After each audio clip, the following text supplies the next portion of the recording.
Good evening, gentlemen. It's been a bit of a break. It's been a little bit since we learned together, a couple weeks.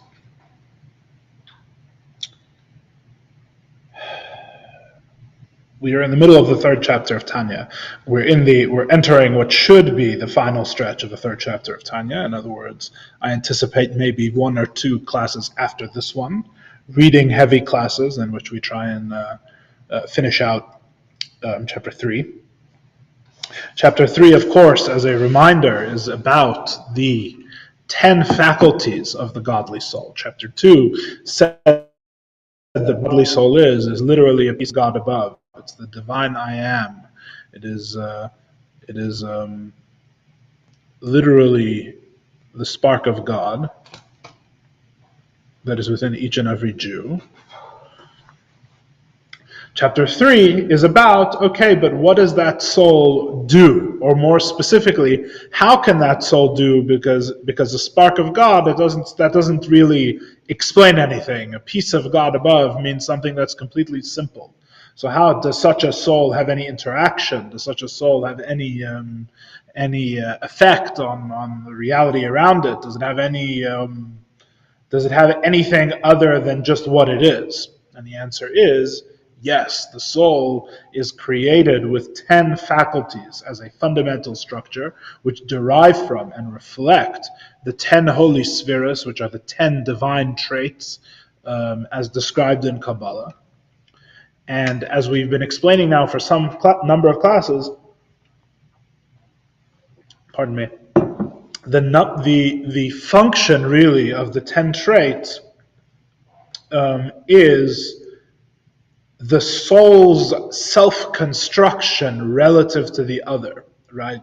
Was basically what we ended up arriving at. The soul uses 3 of those traits, which are the intellectual traits, to create itself from within, right? To create a being for interacting with the other, for interacting outside of itself. Then you have the 3 primary emotive qualities of Chesed, Gvura, and Tiferes, which basically comprise the fundamental shape or form that soul takes, which determines to what is the soul drawn, from what does the soul stay away from what does the soul stay away. What am I attracted to? What am I repulsed by? What we would normally call fundamental personality, right? Is formed by the intellect, at least in the godly soul. This is all in the godly soul. We'll get to the animal soul and all of the complications that arise from that later in Tanya. But in the godly soul, the self and the contours of the self are first created in the intellect. The intellect creates the self, which is then oriented towards the other. And then the final 4 spheres, as we divided it, Netzach, Hod, Yesod, and Malchus, all have to do with the soul's actual ability to affect things outside of itself at a practical level. That the soul is actually able to interact. It's not just formed for interaction. It doesn't just find itself fitting better in one way or another in interaction. It also actually can act. It actually can either go out into the world or recede from the world, can connect to the world, and can go out of itself. Which, what do we mean by go out of itself? So that's what we'll start getting into in the next chapter of Tanya, God willing, sort of moving on in order. But at this point, we are describing the fundamental personality of the godly soul, or the fundamental makeup of the godly soul, which is intellect and emotions. The Alter Rebbe proceeds, good evening, the Alter Rebbe proceeds in chapter 3 of Tanya to actually describe this process, and that's what we're going to start doing now. So in other words, we laid out what all of the faculties are in a combination of very brief words from the Alter Rebbe naming them, and also sort of a lengthy discussion outside of the text. Now we're going to go inside the text, and the Alter Rebbe is going to describe this process. In other words, tonight's class is about how does the godly soul take an idea, use that idea to delve into that idea intellectually and use that idea to create its own emotions, to give birth to its own emotions, which is its own orientation towards the other. And of course, when you're talking about the godly soul, everything involved is godliness, because the godly soul is only interested in God. There is only one thing that's real to the godly soul, which is God. So there's going to be a divine thought and a divine contemplation, which in turn gives birth to a relationship with the divine, right? Of course, fitting into all our previous classes, we're going to see how the intellectual step of the process involving the seichel of the soul, the intellect of the soul, is all a relationship from the inside. In other words, is the step of self-transformation. And then, as we're going to see, the emotions are then relating as a fully formed being, as a fully formed self, to the other, which in this case is also God, right? So in other words, one of the reasons why we went into this at such length and at such depth is in order to clear up some confusion, right? Because if you say only the emotions are a relationship with God, then it's very hard to understand what's going on in the intellect, right? If you say the intellect is the part where you have a real reality of God, which you could also argue from the other side, then it's very hard to understand the emotions. You need a more complex picture of what's going on here to understand why both steps are necessary, how the soul is constructing its own relationship from the inside to then relate to God from the outside. In other words, the soul already has a relationship with God. In fact, it's fundamental in the second chapter of Tanya that the soul's connection with God can't be changed. It's fundamental to its being is a relationship with God. It takes that fundamental relationship, brings it into the intellect, uses the intellect to form emotions, and then those emotions then relate to God as a fully formed being, rather than merely as something which is totally united with the divine, as we're going to see. So that's the brief summary of what we're now going to discuss. We are holding on page 14, of the English Tanya. It's actually page 13, I take it back. Page 13 in the English print of the Tanya, which is 14 at the top corner in the Hebrew print of the Tanya. Thus the source of the confusion. We're holding by Kia Seichel. It's actually on page 13 in the English. You'll see it's actually where the daily Tanya starts for Chaf of Kislev. It's right next to that little marker in the margin. And in the English, of course, it's where it says 26th of Kislev, for when the intellect, right? You'll see in that big first paragraph in the English. Let's read and learn some Tanya. Zok the Heilige Tanya, says the Holy Tanya, the holy words of the Alter Rebbe. Ki ha-seichel shebenefesh ha-maskeles kshemisbeinen u'maymek me'ed b'gdulas Hashem. He begins to describe this process.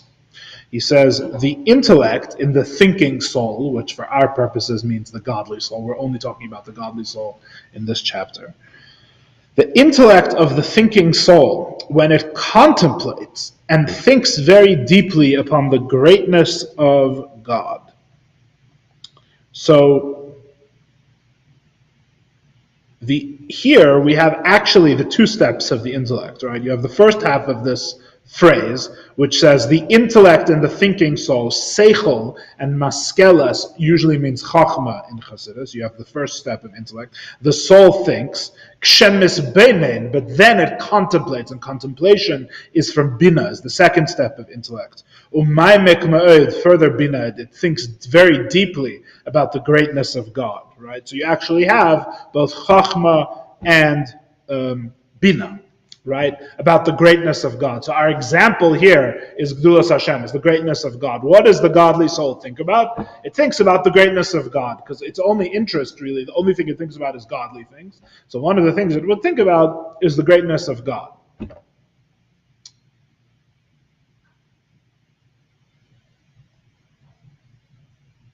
So you have the greatness of God in Chachma, right?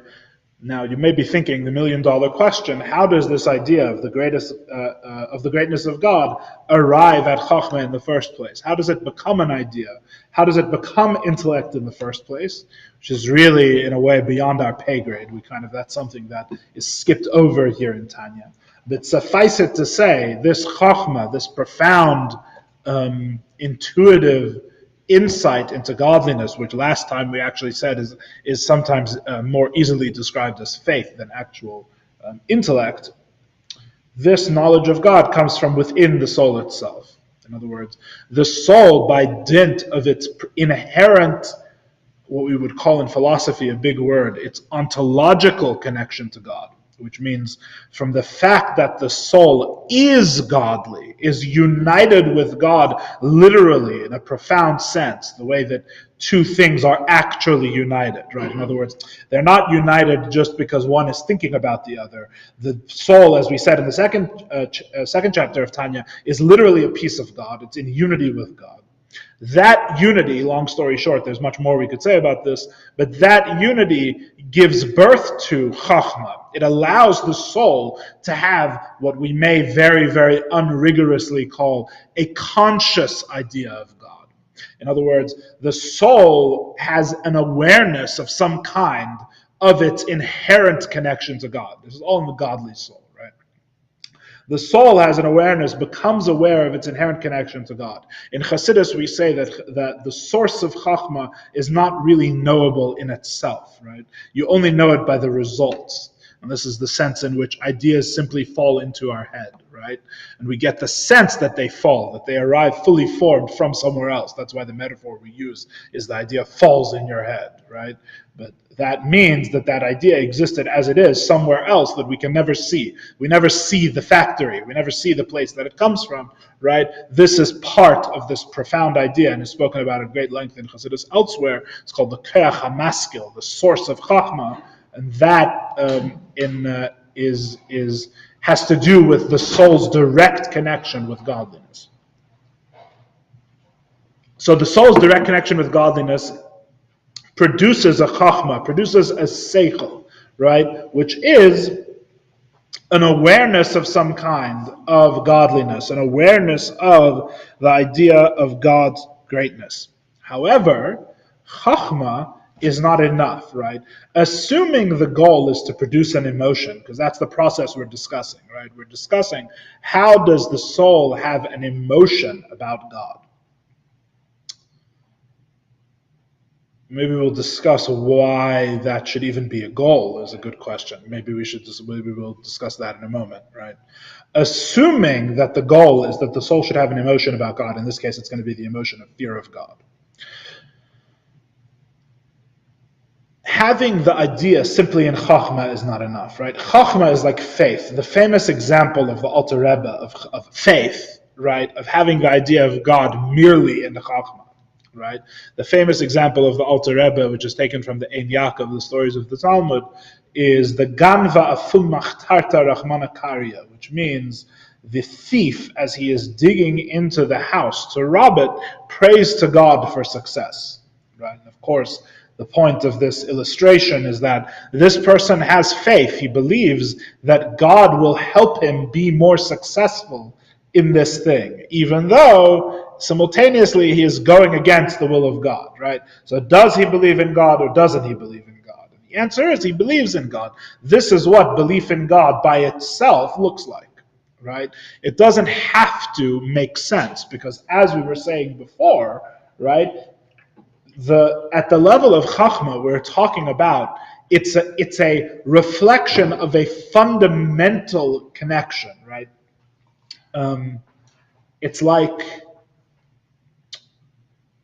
It's something like, it's a stupid example, but it's something like your awareness of your own arm, right? In other words, it's an awareness of something that you have, that you are united with factually, right? It's a factual fact that God exists, right? That's the emunah, that's the faith of the thief, right?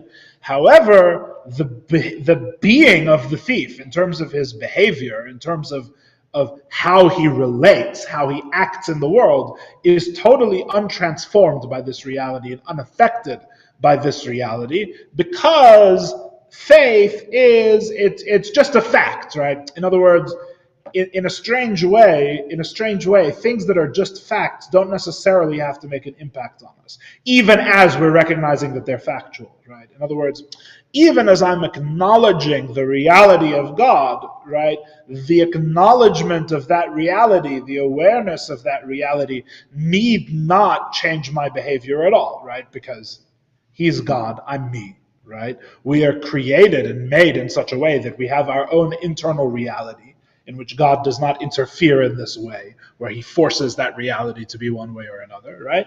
And so I can have faith in God, real faith. I truly believe that God exists and has power over whether my theft will be successful or not, right? At the same time, I'm praying to God, who I know doesn't want me to steal, that my theft should be successful. And it's not a contradiction, right? In other words, this is part of what some might call the absurdity of faith. But the truth is, it's not really absurd. It's perfectly rational given what faith is. What faith is simply that something is absolutely true, right? I recognize it as true. But that truth is not true everywhere within me. Right? That's the contradiction. I recognize that this is true, but I don't recognize it's true in a true way, you might say, right? The truth of this truth has not really penetrated every level of my reality. It's superficial, it's external.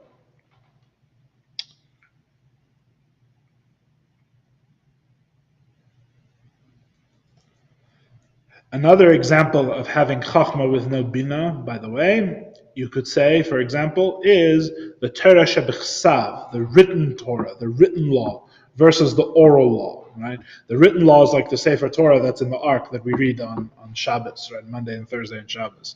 So the written law, or the Sefer Torah, the halacha is that if you just read from that and have no idea what it means, you still fulfill the mitzvah of learning Torah. There's a certain holiness to the words themselves in their arrangement, right? You can't change a letter, you can take away a letter, you can add a letter. It's perfect and it arrives from God perfect, and it's not your job to change anything or ask anything about it, right? It simply is what it is, very similar to the faith of the thief, where God simply is, right? You have that awareness. And there's a certain purity to that, which is unassailable, right? There's a great purity to the written Torah, where since it's not about understanding it or interpreting it, but the text itself, right? There's no concerns about us impurifying it, ruining it, receiving it in the wrong way, misinterpreting it. When there is no interpretation, there's no room for misinterpretation, right? The written Torah, in a sense, is beyond us, and yet we have it, which is the very definition of Chachma. The very definition of Chachma is that there's something that's beyond me, yet which is present, right? Yet which is here. That's Chachma, right? That's what we mean by wisdom, by this intuitive vision, this sight of this reality. We see that it's real. There's the reality of the written Torah. What's the problem with the written Torah, however? The problem is that the written Torah is not going to ever be ours, right? There is no way to acquire or become one with what the written Torah is, unless you become a scroll, which is not advisable, right? There is no way to become one with the written Torah itself, right? How do we become one through Torah? We become one with Torah. Pardon me. How do we become one with Torah? We become one with Torah by studying it, as we're going to learn in chapter 5 of Tanya, God willing. And in study, it's all about understanding, right? You have to acquire it. You have to own it. You have to take ownership over the Torah that's been given to you. This is the oral law, right? And how did God design the system? God designed the system that you need both. You can't have one without the other. There's no oral law without the written law. There's no written law without the oral law, because you need both of these. You need both of these dynamics. So the whole idea of bina, right, is depth. Like he says here, when you contemplate and think at great depth, right? I believe in one of our previous classes we discussed the difference between Chachma and Bina. I think the last time we learned as the difference between the wellspring and the river, right? Famous metaphor of the Mittler Rebbe, where at the wellspring the water comes out as a single drop, right? But the river has a whole three-dimensionality to it. It's in three dimensions. It has length and breadth and depth, right? That's Bina to Chachma. Bina to Chachma is that it's the same water, theoretically, right, which in Chachma was just a drop, but in Bina, that water becomes this thing which has an incredible, it's not just a point anymore. It's not in that simplicity. It has much more depth. And here, actually, the Alter Rebbe actually mentions three stages of Bina, which we won't get into, but he says, Yisbeinen, contemplate, Yaimek, which means go deep into, and Me'oid, very much.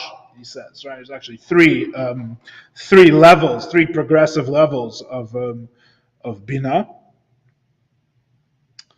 And this is necessary in order, again, that the godly soul can own this conception of God. In other words, you're a godly soul, you're a piece of God above, literally.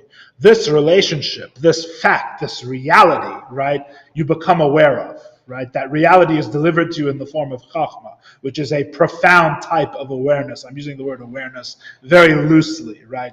In other words, before there's the Chachma, right, then you just are your unity with God.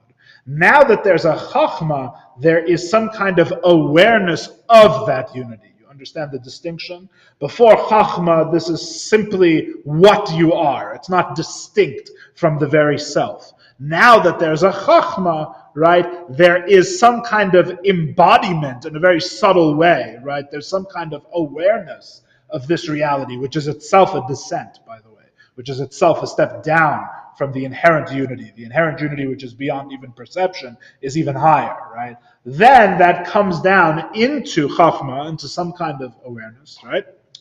So I'm aware of the greatness of God, right? Before Chachma, the godly soul is the greatness of God. It's one with the greatness of God, right? That comes into the Chachma of the Nefesh Elokis. The Nefesh Elokis, the godly soul, has this now as an idea. It has a name even, the greatness of God, right? When it's one with you, it doesn't have a name, right? It comes into something that can be thought about, whatever that means. Right, we're talking about subtle things here, but it becomes something that can be thought about, and it's called, in the exact words of the Alter Rebbe, I don't want to misquote, this becomes Gedulas Hashem. Gedulas Hashem, the greatness of God in Chachma, right? However, what if you have only a Chachma approach to the greatness of God, yeah, then it would stay just the greatness of God.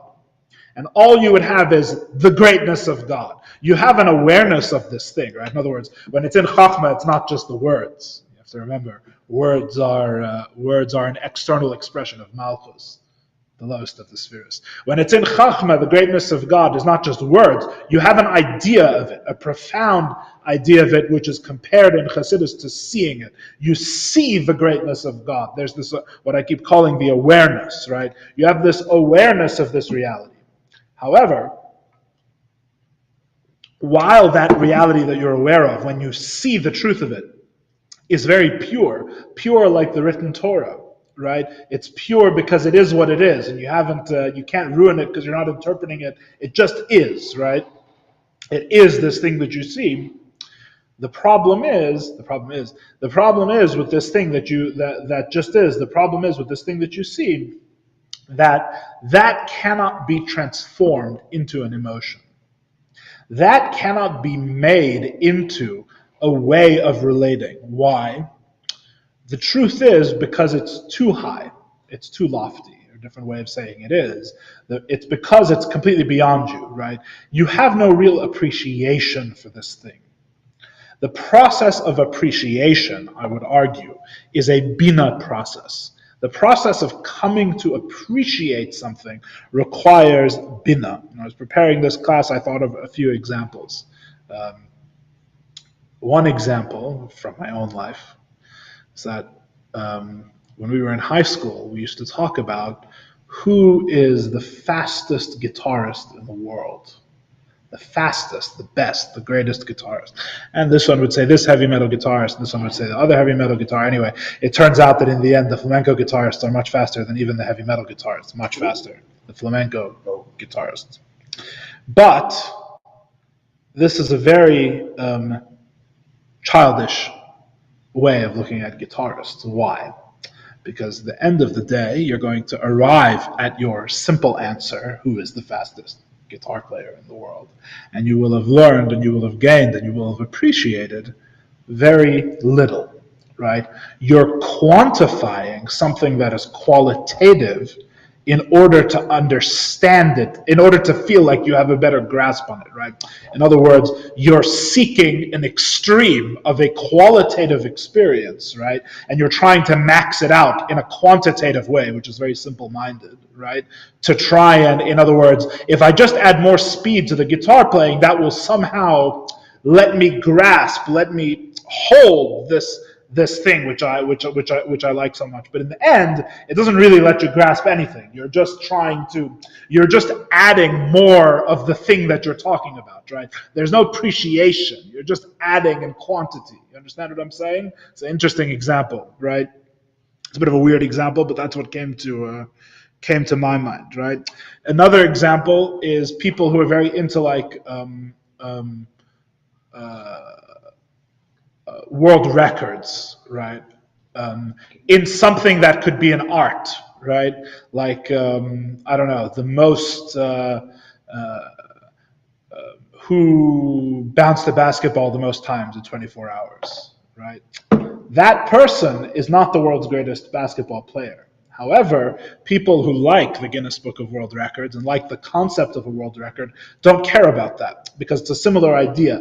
They're trying to quantify something that, even with all the statistics in sport, many connoisseurs would argue that even the statistics within the sport that are the real sport don't really capture the greatness of a player. So what they call the intangibles, right? There's more to them, right? And even speaking less weirdly than the intangibles, you have the context in which they play, the team in which they play, right? All the other things that add to them is the greatness of a player, right?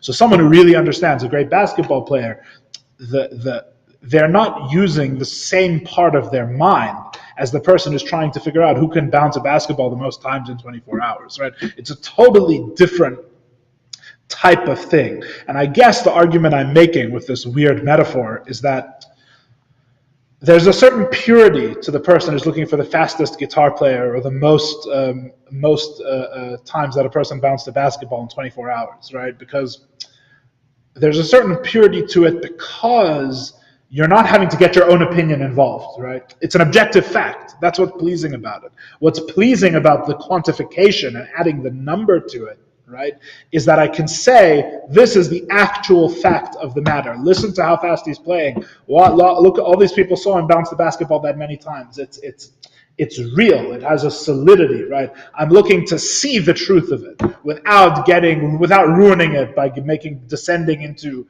mere opinion, right?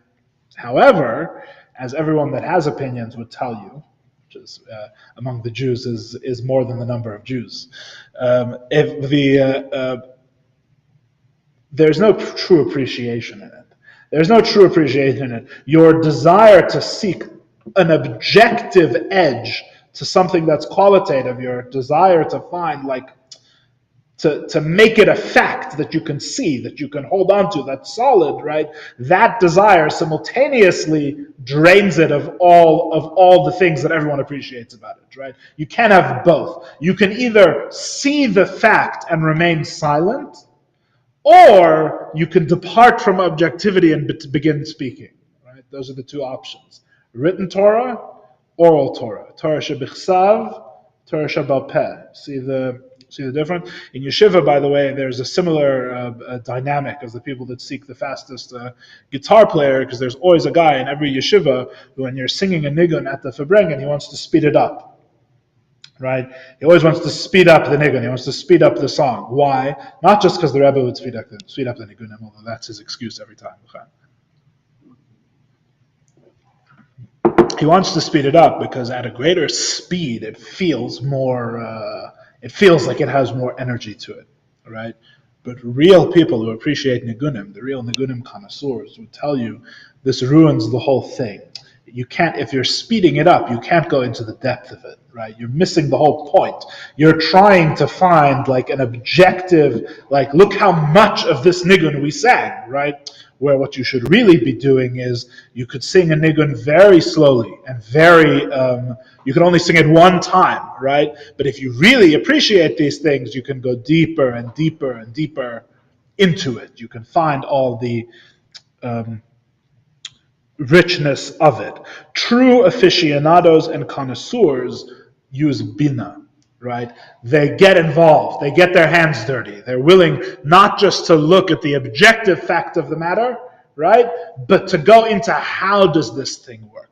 Never mind who's the fastest guitar player, who's the most soulful guitar player, right? And although that's not an objective term, right, you can find things to bolster your arguments. It's still involved, it still uses facts, it's still a form of intellect, but what you're doing is you're analyzing, you're taking it apart and putting it back together. You're looking at how this thing actually works, rather than letting it just wash over you and trying to find some objective standard. And yes, in a way, this is a diminishment, this is a departure, because anyone who's looking to appreciate something, in a way, has already lost sight of it.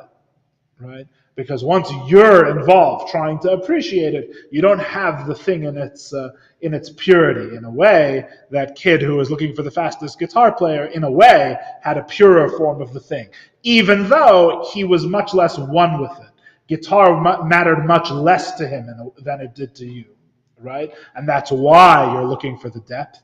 But on the other hand, even though it mattered less to him, he could see it in its purity without becoming invested in debates and arguments and complicated things. He's simple. He has the advantage of simplicity, right? Chachma versus. So who was yours? Bina. That's a personal question.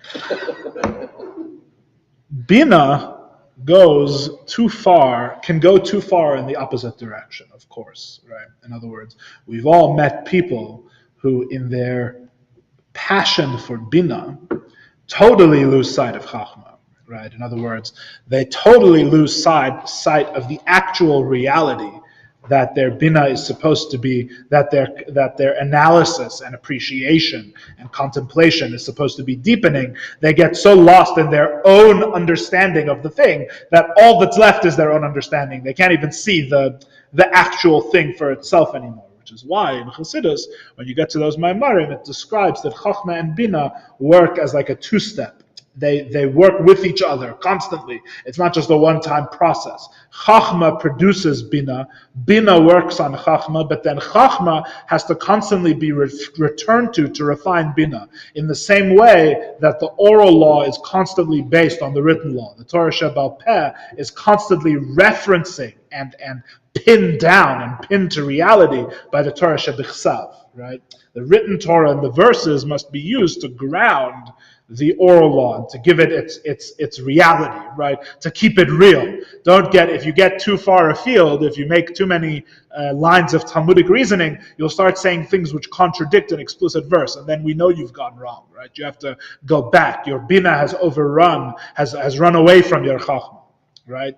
Another example of this, maybe a bit more mundane, is that you'll often find that the movie or music critic in your local newspaper hates movies and music more than anyone you know in your own life, right? They often seem to not see the thing for itself because they keep put on their critic hat for so many years. All they can really see is their own vision of the thing, right? They don't let anything, they have no innocence anymore. They're too callous, right? They don't let any appreciation of the actual thing and its simplicity reach them anymore, which is why statistically it's far more likely for a person who writes movie reviews as a living to hate movies than anyone who doesn't, right?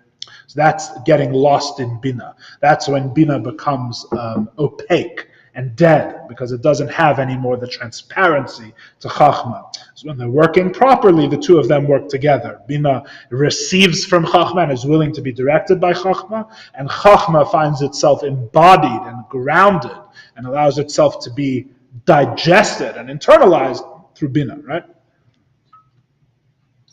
So, in the case of the godly soul, returning to Tanya, in the case of the godly soul, as we're reading here from the Alter Rebbe, the godly soul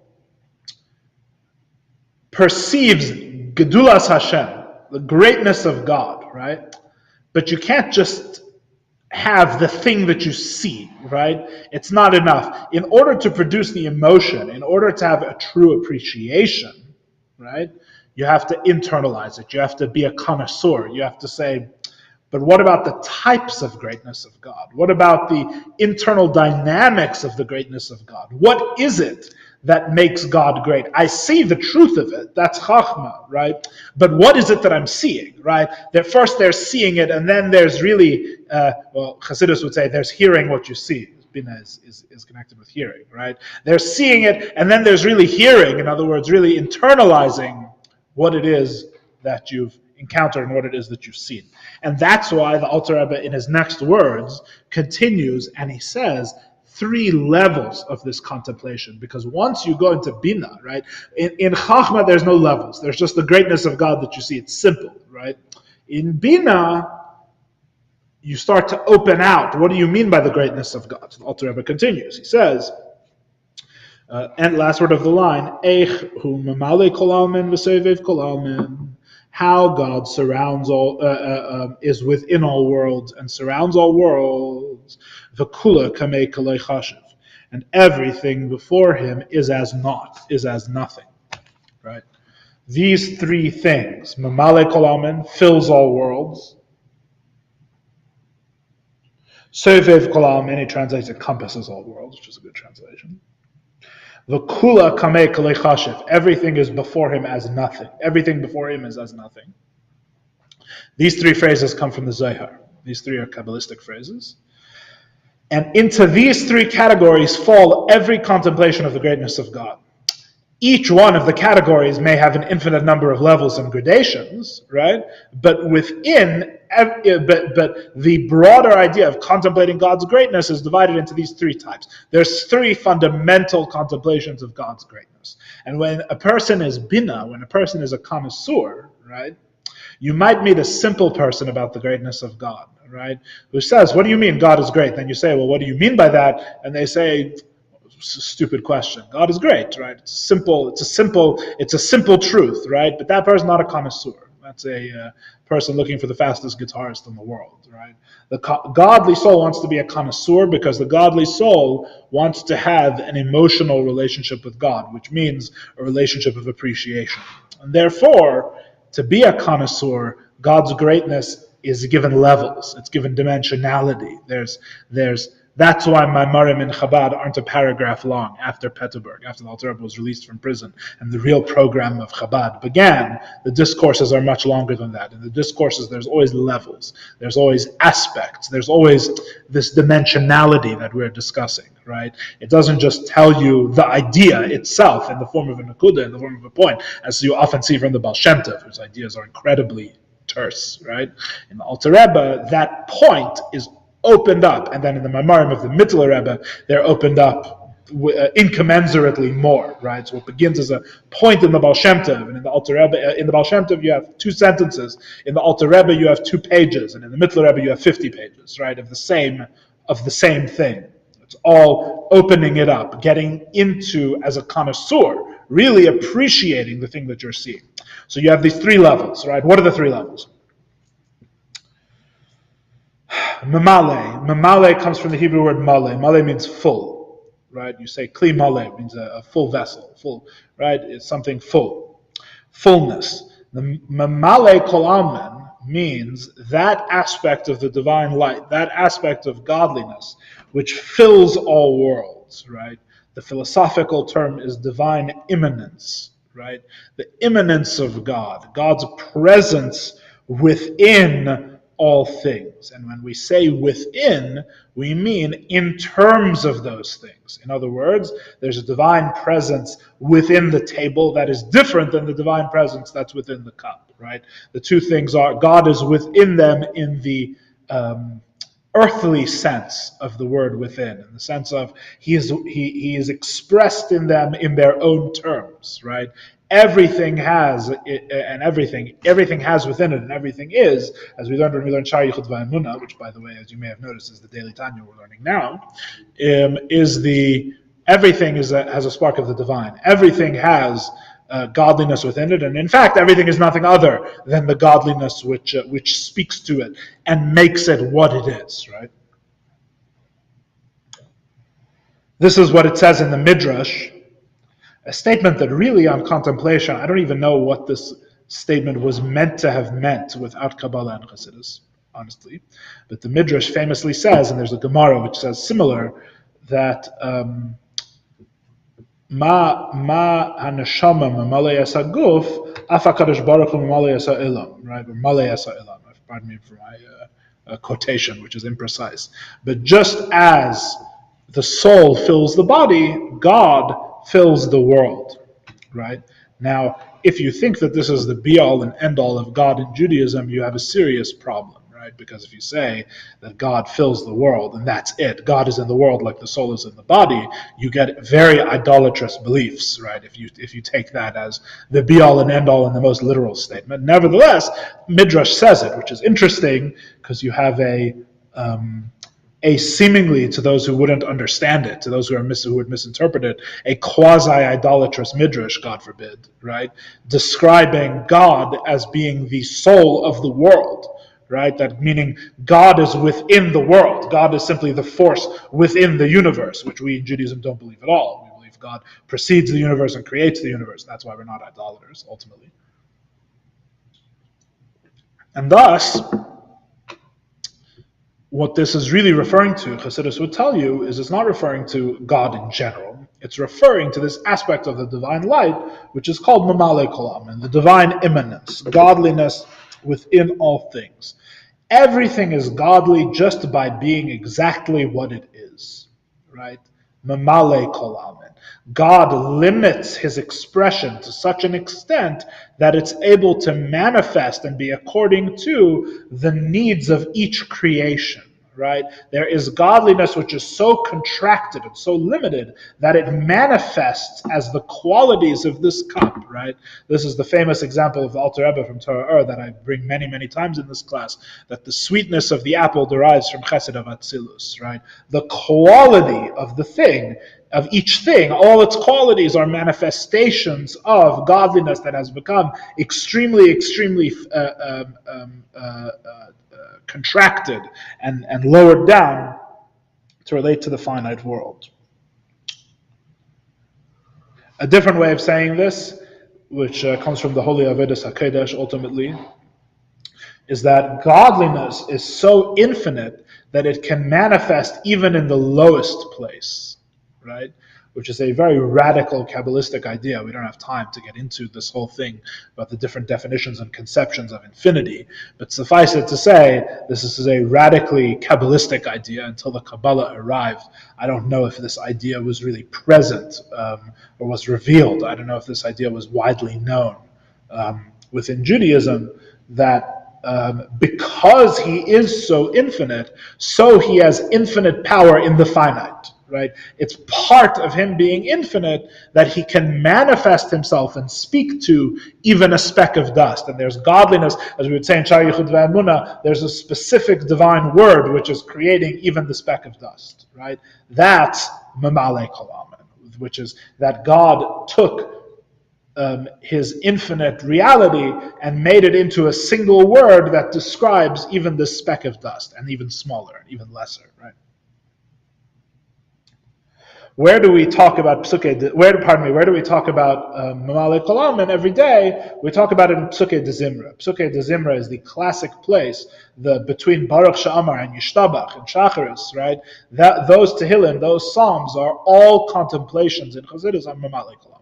They're all contemplations on seeing God within nature, right? The truth is that Birchas Kriya Shema, which talks about the angels, is also mamale, but in a more abstract way, which we won't get into now. We discussed this when we did the Frierdiker Rebbe's Maimer on davening, if anyone remembers those classes. But the Psukei de Zimra, this whole idea of, the trees will clap hands, right? God sends forth the ice, right? All of these different things where you're seeing godliness from nature, right? Where you're deriving a knowledge of the divine from nature of the world, right? This is all in Chassidus contemplations of God's greatness in the category of mamale. You're contemplating God, the immanent God present within each thing just as it is, which means that God is everywhere, right? Mamale kol almin is the sense in which God is everywhere, which is why it's the greatness of the Creator. There's different ways you can look at this. Like I said before, there's infinite levels within each one. So when you say, how is Mamale the greatness of the Creator, there's many ways you can look at it. There's the greatness of God that He makes infinitely many things, which in Chassidus is called the contemplation of Ma Rabu Ma'asech Havaya. How many are your acts, God? Then there's also the contemplation of how God manifests in big but finite things, which we call Ma Gadlu Ma'asech Hashem. How great are your acts, and that's all the divine greatness, right? There's the divine greatness as it's manifest in the infinite processes of nature, right? There's the divine greatness in the opposite sense, in the sense in which He comes so low, like I was saying before, that's the greatness of God, that there is no thing that's so low that it's outside of the realm of godliness, right? All of these things could possibly be contemplations of the greatness of God in Mamale, right? The sense in which God is everywhere. Then you have the second one, which is called Sevev Kol Almin, which means encompasses or surrounds all worlds. We have to stop here, like every Chassidus teacher since the beginning of Chassidus, and remind you that in the 48th chapter of Tanya, which I'm sure this class will reach at some point, in the 48th chapter of Tanya, the Alter Rebbe famously says that Sevev, when we say it surrounds the world, don't think about this spatially in the sense that it's not in the world as well. That's not what encompasses or surrounds the world mean, right? So the word Sevev literally means around or encompasses, right? You may be aware that the dreidel on Hanukkah, the spinning top in Israel, it's called the Sivivon, right? So it spins, right? From Saviv, meaning around.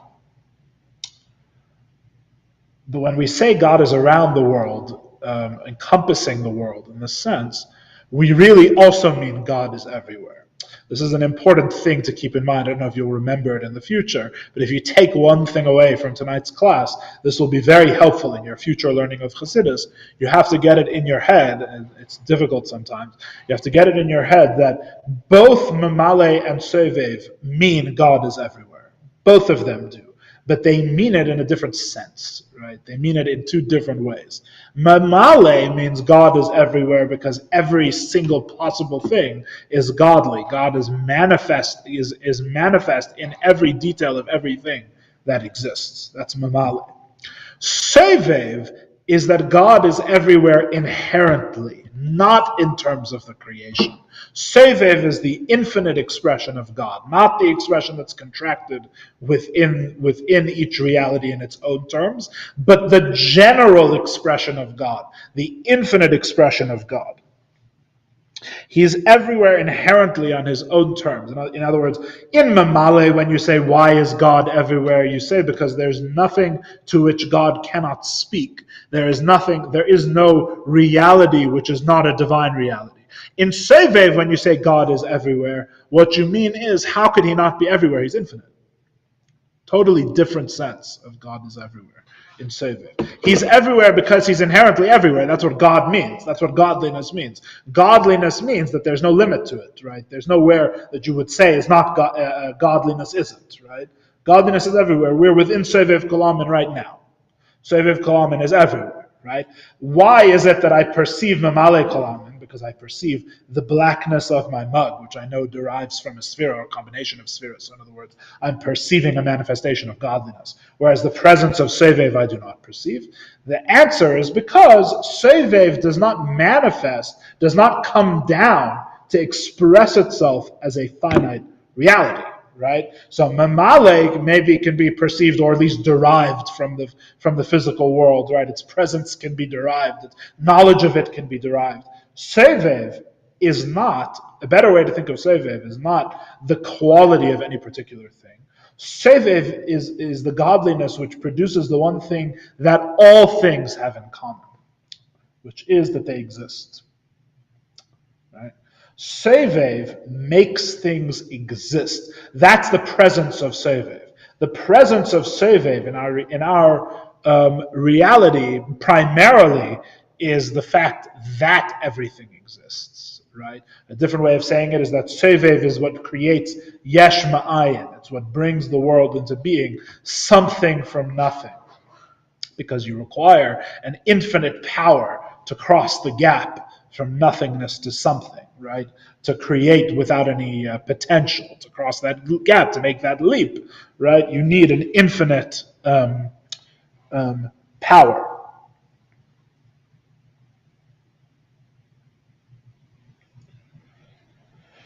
No creation, just as no creation's what it is can explain that it is, right? There's nothing about this coffee cup in what it is that makes it exist more than the polka dotted coffee cup that I'm imagining for the first time this second. I'm imagining a coffee cup with polka dots which has never existed, does not exist, and will never exist, right? But there's nothing about the one that's here and the one that I'm imagining in terms of what they are that distinguishes what makes this one real versus that one. That one's not real. That one's imaginary, right? The what something is never explains that it is, right?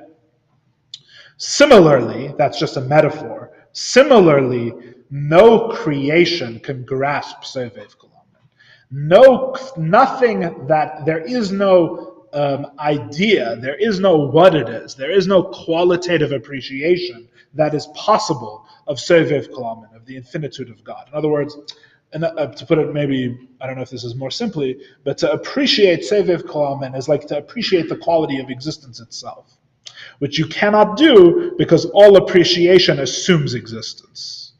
All appreciation takes existence as an axiom. Right? It cannot question and appreciate existence because existence precedes what it is. Right? It's within, it's posterior to existence, so it can never fully understand where it itself comes from. Right? This is like Sevev. Right?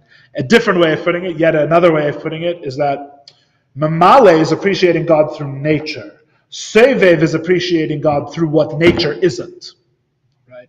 It's what's called Yediyas HaShlila, the negative knowledge, right? There is a God who is, whatever it is that I understand, God is beyond the thing that I understand, right? That's Sevev Kolaman.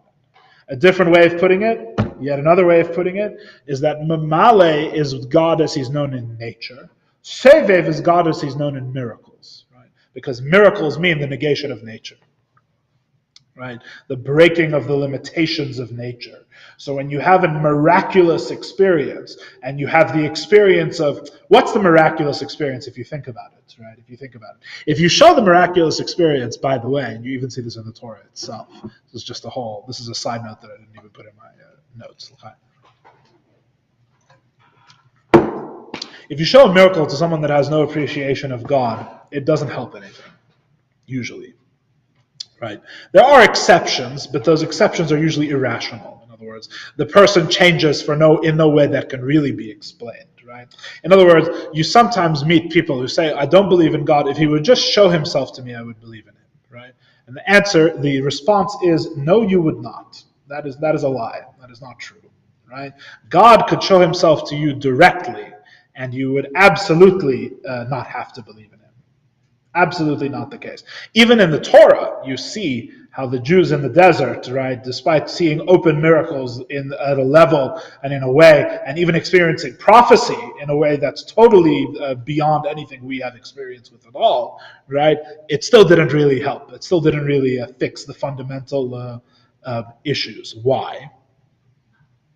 Because in a miracle, you're seeing something that you can't really understand. Your mind and your being is a natural being. You're created to exist within nature, largely, right? Therefore, when you see a miracle, What do we mean you see a miracle, right? Because when the Jews saw the sea split, right, and this is true with all miracles really, except the miracles that are beyond miracles, which are logical contradictions, like the space of the ark took up no space, that's all other category. But if you look at the standard miracle in the Torah that we always use the example is the splitting of the sea, right? It's in Sha'ar Yichud V'Emunah again, right, chapter 3. So if you talk about the splitting of the sea before our forefathers leaving Egypt, right, you would see water. You see water all the time. The Alter Rebbe talks about this in Sha'ar Yichud V'Emunah, right? Water always exists. The wind always exists, right? The sand always exists. So when you see a miracle, right, you're seeing these things being manipulated into a new shape that you never saw before, right? What's so special about that? It's just a new shape of an old thing, right? The answer is that what's special about it is that you see through nature to the fact that nature has a limit, right? In other words, what you see is that the things that you assumed were possible are not hard limits of reality. A different way of putting it is you realize that all of your reality is within a bubble, right? Your regular reality has been a sheltered one.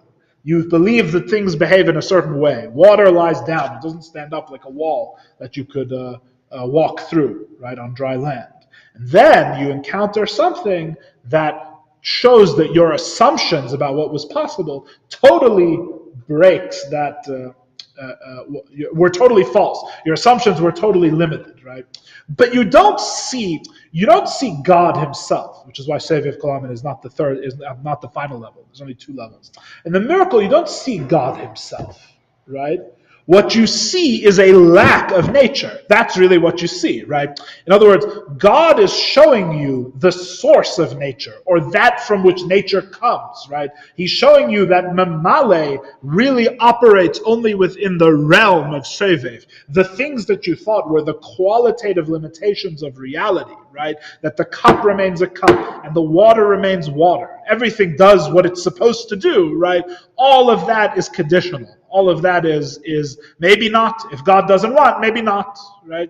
So you don't see God in Sevev. In Sevev, it's Yidiyas HaShlila. You're knowing what God is beyond. Before the splitting of the sea, before you see the miracle, right, you might think that God is merely the God of nature, right? Which really, again, in Judaism is really idolatrous, right? You might think that God is only the creator of nature, right? You might think... you might be, what do they call them? The transcendentalists, like Emerson and Thoreau, which, by the way, I believe was developed under influence of Eastern religions, I believe, by the way, historically. But, when they believed in the divine watchmaker who just sets things up, right? And then he creates nature, and then nature runs its own course. By the way, literally, the Hasidic definition of idolatry, literally, by the way. That is the textbook definition of idolatry. It's Azav Havayas Haaretz, right? God has abandoned the earth. The earth continues without God. It's like they looked up the mimer on what is idolatry and then decided to believe in it. You might think that all of that's possible because you can only you only derive your knowledge of God from nature, from how things normally behave, right? From within that bubble that God has created, where His manifestations have all become so finite and so concealed that they behave in a regular and ordered fashion, right? But what then the splitting of the sea? The splitting of the sea, or take any other miracle, right? What's a modern miracle? 6-Day War, of course, right? The Rebbe said the 6-Day War was revealed in open miracles, right? I actually had a rabbi in Yeshiva who said that he always used to like going on YouTube and watching the newsreels and listening to the news from the time. He said because even the most secular of secular journalists were talking about it in terms of a miracle from God at the time, for about 5 minutes before they remembered. But for that 5 minutes when they saw, right, that there was no doubt in anyone's mind that this was an overt and explicit miracle from God, as the Rebbe spoke about on multiple occasions. So when you see a miracle like that, when you see something like that, what you're really perceiving is the limits of nature. You're perceiving that nature is only in a bubble, which is the Yidiyas HaShlila, is the negative knowledge. I now know that what I understand, God is beyond that. That's Seviv, right? So that's a different contemplation of God's greatness, right? A different contemplation of the greatness of God. He's not the God who makes nature, the God who makes finite things, as great as those are. And I said before, there's a million ways to contemplate God's greatness totally without miracles, simply within nature, right? But going beyond to the transcendent reality of Hashem, the miraculous nature of Hashem, this miraculous nature, the miraculous quality of Hashem, the way that God transcends nature, this is the contemplation of God's greatness in Sefer. However, both of these appreciations of God's greatness, number one, are only appreciations of the divine manifestation, of the light, but not of God himself. And number two, both of them are derived from the world, right? One in the affirmative, what is the world like? And from what the world is, I can derive information and knowledge of God. Right? And also what the world is not. What is the limit of the world? What is the limit of nature? And from that as well, I can derive knowledge of God. But both of them are world relative conceptions, right? One affirming the world, one denying or transcending the world, but both of these are knowledge of God based on the world, which is why there's a third category. The third category is called Kula Kamei Kablei Chashiv, which means everything before him is as naught. Which means the place where the worlds are an irrelevancy entirely, right? I don't learn about God from them. I don't learn about God from what they're not. This is a place where the worlds don't even rise to the level of relevance. Before him, all things are as nothing.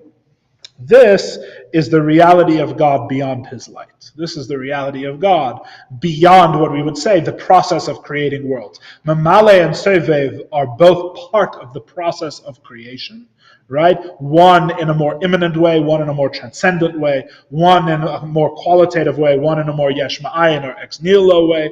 But both of those are God as he is manifesting his ability to create and relate to external realities, to worlds. Kula kamei kalei chashiv means the appreciation of God's greatness as he totally goes beyond any world or any finite reality. Yeah. So these are the three. This is in Chachma. You just have the greatness of God, right? But in Bina, this all opens up. You have the greatness of Mamale with all of its details, right? You have the greatness of Sevev, and of course we know, as we say every Shabbos, right? If all the world's oceans were ink, right? There's no limits to any of these categories, right? How deep and how profound the contemplation can go, there's no limit. So there's Mamale, God's immanence, Sevev, God's transcendence, and Kula Kamei Kalei Chashiv, God beyond his relationship with the worlds, right? And all of this is opened up in Bina. With your permission, even though we're a little over, I'm going to go a little further. What happens next, says the Alter Rebbe, Noilda v'nes erira midas yiras harememus b'meichei u'machshavtei, lira u'lehis beishesh migdulasei yizbarech, she'en la seif v'tachlis, which means, from this contemplation in Chachma and Bina, contemplation primarily in Bina, right? But through this understanding born of Chachma and Bina about God's greatness, is then born and awakened a trait of the fear of God's exaltedness in his mind and in his thought, to fear and to leisbeishesh is literally to be, awe. Busha is like embarrassment, right? It's embarrassment. From God's greatness, which has no sefer tachlis, which means it has no end or end. We don't have time to discuss the difference between sefer and tachlis, although it's very interesting. And that so from the contemplation, what happens next? Remember, it's taking a step back again. Seichel is the creation of the self, right? Seichel is a self-building process. So the Nefesh Elokis has this idea which is almost like a faith thing that it sees in Chachma, which is the greatness of God. Then it brings that down and says, no, but I'm actually going to appreciate all the nuances, the difference between Mamale and Sevev, the difference between Sevev and Kula Kamei Kalei Chashiv, right? It has this deep and long and very profound contemplation. What that creates is what we call the midos of Seichel, which means there's a level in the intellect which then comes forth, which is going to be the source of the emotions, right? Which means that intellectually a certain fear of God is created. It's not a feeling. It's not even an emotion, right? It's still in the mind. This is all in abstraction, in theory. It's an intellect. It's almost an oxymoron, but it's an intellectual emotion, right? It's an emotion within the intellect. In other words, the person appreciates the greatness of God, and then he concludes, this is a God who it is right to be afraid of. I don't feel fear, right? I don't feel awe before God, but I have a deep and profound intellectual sense that this is the correct way to be. The correct way to be is to be in fear and awe of God. He says here, interestingly, specifically Yiras HaRememus, which is actually the highest form of Yira, the highest form of fear of God. Chassidus talks about many levels. The lowest is usually, we say Yiras HaInesh, which means fear of punishment, which just because it's the lowest doesn't mean it's not important. Fear of punishment is a valid form of fear of God, although very coarse, but still it's real. There's fear of God's punishment, fear of consequences from God, right? Then just like with a human being almost, right? Then you have Yiras HaChet, which Chassidus describes in multiple different ways in different places, which means fear of the sin itself. In other words, I'm not afraid of the consequences of my actions. I'm afraid that my actions constitute rebellion against the king himself. It's not about the consequences, it's that the action itself is wrong. The action itself, I'm not going to go in my behavior away from the king. I don't want to be separated from the king. I don't want to go against the king, right? And then the highest level is Yiras HaRememus, which Yiras HaRememus really, which is what we're describing here, really has nothing to do with action at all. Yiras HaRememus is a profound state of bittul in front of God, a profound state of nullification, where the glory of God and the greatness of God makes me totally makes it inconceivable that I would depart from or in any way go against the reality of God. It's a form of bittul, really. It's not even really a fear in the usual sense of the term. I'm not afraid of anything, right? This is an intellectual conclusion that before God I'm absolutely nothing. That's really what it is. The intellectual conclusion, which is called yira, right? Why does Alter Rebbe only mention the highest level, by the way? The Alter Rebbe mentions only the highest level of fear because this chapter, again, is only about the godly soul. And if all we had was our godly soul contemplating the greatness of God without any interference from the body or the animal soul, this might be the level that the godly soul would naturally tend towards, is a sense of being absolutely nothing in front of God. The lower levels of fear, where we may hang out, right, has more to do with technicalities, such as being an incarnated being attached to a body and an animal soul, which is more what it talks about later in Tanya. But for now, we're talking about the godly soul as it is unto itself. When the godly soul does its own thing, right, its natural tendency, where its contemplations of God's greatness bring it to the deepest state of fear, which is the sense of being absolutely nothing before God intellectually. And then, upachad Hashem beliboy, the fear of God is then born into his heart. There's an important intermediate step, which is called das, which Alter Rebbe actually moves to the end of the chapter, which we'll discuss at the end of the chapter,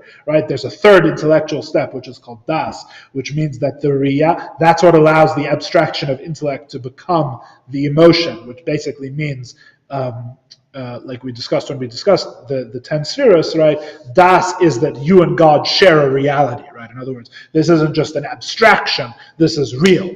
This God is in fact God. This God, as I'm conceiving him, as this infinite being who deserves to be feared, he actually does exist. That is the act. He's actually real, and that's what causes the emotion, right? You're moved by the sense that this reality is truly real, which comes through das. But this then gives birth to this abstract fear. This is a being who deserves, who I should feel as absolutely nothing before. This creates the actual emotion of pachad, of fear. That before God I feel myself. That state of knowing that I should be absolutely nothing before God manifests emotionally as fear of God, which means, long story short, I keep a respectful distance from God. I know that I don't belong close to God. I know that my place is very lowly. My place is very far away from God. That's really what pachad means. That's really what fear of God means. I'll just point out finally, because I keep mentioning it in all the classes, that here we say first there's yira and then there's pachad, right? Which both mean fear, right? But here we see the why they're ordered this way, because yira, fear, means intellectual fear, whereas pachad, which you might translate as like fright, means emotional. Yira is intellectual, pachad is emotional, which is why, for those who are paying very close attention, if you go earlier in the chapter and you look at the Alter Rebbe's introduction when he's talking about the emotions for the first time, there he says pachad and yira in the opposite order. Why? Because there he's talking about emotions. The emotional aspect is primary. Right? And he's just using yira to comment on pachad, but pachad is the main one. So there he says pachad and yira, and here when he's talking about how the order of how they're actually born in intellect and emotions, he says yira and pachad, reflecting the absolute precision and absolute care with which the Alter Rebbe writes every word of the holy Tanya. God willing, we'll continue next week.